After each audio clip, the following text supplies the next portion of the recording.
जे बाळा मित्रांनो, आपण फिबोनाची जे आपल्या गोल्डसाठी सेटअप वापरतो आहे त्या सेटअपचा आज सगळ्यात महत्त्वाचा दिवस आहे आणि सगळ्यात महत्त्वाचा रूल देखील आज तयार होणार आहे. सकाळी ज्यावेळी फिबोनाची लावत होतो त्याचवेळी मला थोडीशी शंका वाटत होती की आज त्या टॅपमध्ये मार्केट होणार. झाली तसंच आणि जे झालं ते खूप चांगलं झालं. आपल्याला एक खूप चांगला रूल आज मिळणार आहे आणि त्याचा आपल्याला फायदा होणार आहे. एक लक्षात घ्या, एक तर आपल्या मुळात दिवसाला फक्त एकच ट्रेड असणार आहे ह्या सेटअपनुसार आणि आपण त्याला हे रूल लावले त्यानंतर आपल्याला जर रूलच्या हिशोबात जर ट्रेड बसला तरच आपण घ्यायचं आहे, अन्यथा घ्यायचं नाही. आणि असं केल्यानंतर आठवड्यातनं 2-3 जरी फक्त ट्रेड मिळाले आणि त्यातला एखादा ट्रेडचा एस एल गेला तरी चालतो आहे, पण 2-3च फक्त असल्यामुळं लक्षात घ्या ट्रेड कमी झाल्यामुळं आणि एखाद्याचा एस एल आला आणि बाकीच्याचं जर आपल्या रूलमुळं जर प्रॉफिट चांगलं लागलं तर आपल्याला एंड ऑफ मंथ किंवा जे आपण म्हणतो ना एखादं अकाउंट चांगलं सातत्यानं टिकवणं आणि त्यात सातत्यानं कन्सिस्टन्सी पैसे काढणं ती जमू शकते. तर आजचा रूल सांगतो महत्त्वाचा काय तो. एक सकाळी तुम्ही बघा की सकाळी आपण फिबोनाची लावल्या काय झालं होतं, आपण हा स्विंग घेतला होता, मेजर स्विंग हा घेतला होता 10चा 4चा आणि हे त्याला रिटेस्ट करायला जाते म्हणून हा स्विंग पकडला. तुम्ही बघू शकता की रिटेस्ट करायला जाते त्यानं मात्र सकाळी एक 9 वाजताच त्यानं फिबोनाचीच्या ज्या गोल्डन हे आहे झोन आहे तिथं एक टेस्ट करून मार्केटने वरती दुसऱ्या टार्गेटपर्यंत मार्केट गेलं होतं. म्हणजे इथं ॲक्च्युली ते वर्कच झालं होतं बरं का. आणि तुम्हाला मी बोललो होतो माझा व्हिडिओमध्ये ऐका तुम्ही की आता मला शंका वाटायला कारण ही लेवल आता कमजोर होईल त्यामुळे आपण 0.6च्या लेवलपाशी आपण घेऊया, 0.5च्या नको. त्यानंतर 0.6च्या लेवलपर्यंत मार्केट आलं सुद्धा आणि तिथून एक बाउन्स दिला तो 0.5पर्यंत, ते नंतर बघूया आपण. पण त्याच्या आधी बघा आता दुसऱ्यांदा सुद्धा मार्केट त्या लेवलवरती आलं आणि परत त्या मार्केटने बाउन्स दिला. म्हणजे ह्या गोल्डन झोनला मार्केटनं चांगलं रिस्पेक्ट दिला 2 वेळा. त्यानंतर मार्केट इथं आलं, साहजिकच आहे इथं एसी आता तयार झाले असणार आहेत. मार्केटने शार्प खाली आलं आणि परत एकदा इथून जे काही स्टॉप लॉस होते ते मार्केटने हिट केले. त्यानंतर स्टॉप लॉस हिट केल्या मार्केटनं बुकिंग केलं इतकंच. त्यानंतर मार्केटने काय केलं तुम्ही बघा बारीक लक्ष देऊन, market dot level to level work झाले. मार्केटने रिटेस्ट केलं ते अगदी बरोबर त्याच्या 0.5 या लेवलला रिटेस्ट केलं आणि मार्केटने खालची रॅली कंटिन्यू द्यायला सुरुवात केली किंवा दिली.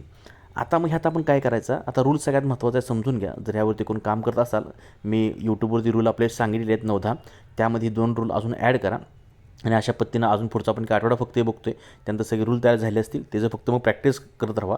जेव्हा केव्हा एस एल जाईल काय होईल तर त्यामध्ये थोडंसं बारकाईने लक्ष देऊन आपण आणखीन त्याचे काहीतरी अपडेट करता येत असलं करायचं. आणि एकंदरीत हा जो सेटअप आहे महिना 2 महिन्यात अगदी परिपूर्ण खूप चांगला होईल. फक्त तुम्ही टिकून राहणं यावरती गरजेचं आहे. आता काय झालं मग आपण काय करायचं, आता इथून पुढं ज्यावेळी आपण असा स्विंग पकडतो मेजर स्विंग 10 नंतरचा आणि त्याला लावल्यानंतर पुढच्या रिटेस्टच्या त्या ह्याला स्विंगला, त्यानंतर बघायचं आहे की 0.5 आणि 0.6 हा जो गोल्डन झोन आहे आपला, हा टेस्ट झाला नसला पाहिजे त्याआधी. आज कसा झाला नाही तसा त्याआधी टेस्ट झाला नसला पाहिजे. आणि त्या दिवशी मार्केटला आपण काय करायचं आहे, फ्रेश आणि फर्स्ट टेस्टलाच आपण ट्रेड घ्यायचा. मी काय म्हणतो समजलं बघा, फ्रेश आणि फर्स्ट टेस्टलाच हा आपण ट्रेड आपला ॲक्टिव्ह आपण घ्यायचा. जर पहिल्यांदाच असा टेस्ट करून गेला असेल तर त्या दिवशी ट्रेड घ्यायचं नाही, त्या दिवशी ट्रेड ॲक्टिव्ह होणार नाही, त्या दिवशी ह्या सेटअपवर काम करायचं नाही. पुन्हा एकदा सांगतो, जर 10 वाजता आपण जे सेटअप मांडतो त्यावेळी फिबोनाचीचा मेजर आपण स्विंग पकडला, आज पकडला असा आणि त्यानं त्याचं काम ऑलरेडी करून गेलं असेल तर आपण ट्रेड परततो त्या दिवशी ॲक्टिव्ह कुठलाच होणार नाही, ते किती भले वर्क झालं तरी. फ्रेश आणि फर्स्ट दिवसाच्या आपण आपलं सेटअप ज्यावेळी लावतो फिबोनाची लावतो त्यानंतर त्या गोल्डन झोनला फ्रेश आणि फर्स्ट टेस्टला आल्यानंतरच घ्यायचं, अन्यथा घ्यायचं नाही. जसं आज झालं तसं, ठीक आहे. कारण की तुम्ही बघा ना इथे एस एल सगळी क्रिएट झाली हो खाली, त्यानंतर मार्केट एस एल एकदम शार्प प्रमाणात खाल्लं, विशेष नाही.